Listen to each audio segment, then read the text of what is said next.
গণতান্ত্রিক সরকার গঠনের জন্য জাতীয় নির্বাচন আগে দিতে হবে বলে মন্তব্য করেছেন বিএনপির যুগ্ম মহাসচিব রুহুল কবির রিজভী।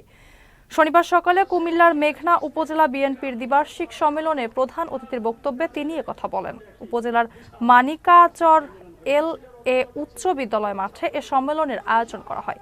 এ সময় অন্তর্বর্তী সরকারের উদ্দেশ্যে রিজভী বলেন, যারা গণতন্ত্রের জন্য আন্দোলন করেছে তাদের উপর দমন পীড়ন চালিয়েছেন শেখ হাসিনা। গণতন্ত্র ও সংস্কার প্রক্রিয়া চলমান রাখতে সরকারের উচিত হবে জাতীয় নির্বাচনের মাধ্যমে ক্ষমতা জনগণের কাছে ফিরিয়ে দেওয়া। সম্মেলনে সভাপতিত্ব করেন মেঘনা উপজেলা বিএনপির ভারপ্রাপ্ত আহ্বায়ক আব্দুল ওদুদ মুন্সি।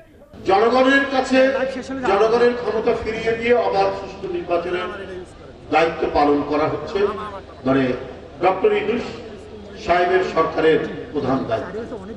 এখানে স্থানীয় সরকার নির্বাচন আগে করার কারণটা কি আমি জানি না। এই কথাগুলো আসছে, এই ধরনের একটা নাকি সিদ্ধান্ত হয়েছে। তাহলে আমার আমি আগেও বলেছি, আপনারা কি তাহলে রাজনৈতিক দল যারা গণতন্ত্রের জন্য আন্দোলন করেছে, যাদেরকে দমন পীড়ন করেছে শেখ হাসিনা, তার প্রতি কি আপনাদের বিশ্বাস নেই?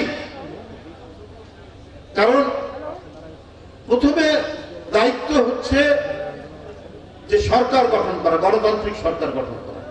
তার জন্য জাতীয় সংসদ নির্বাচন আগে দিতে হবে।